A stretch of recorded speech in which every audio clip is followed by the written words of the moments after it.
Ny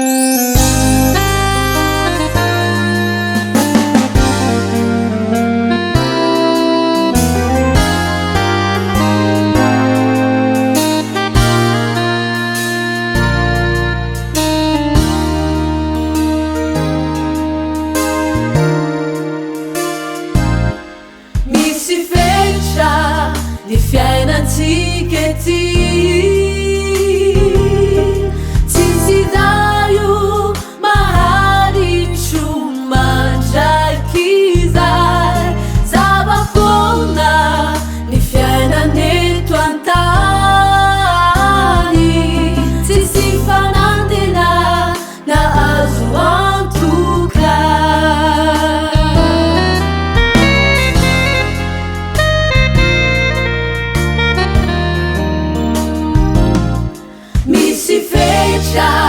Ny fiainantsika ety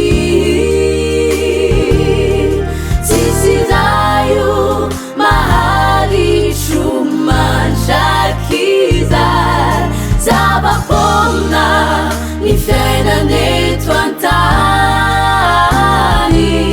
tsisy fanantena na azo antoka.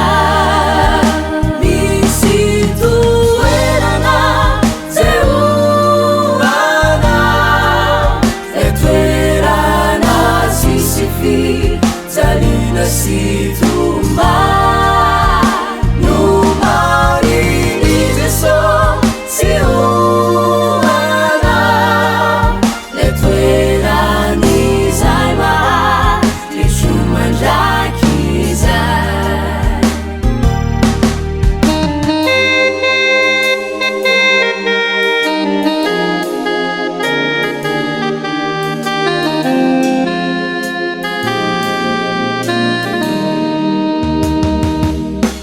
Zao no futo na mety hoanao mba isaitsay nanao ny ratsy zay natao arotraye toanio ny herinao mba novay olom-baova.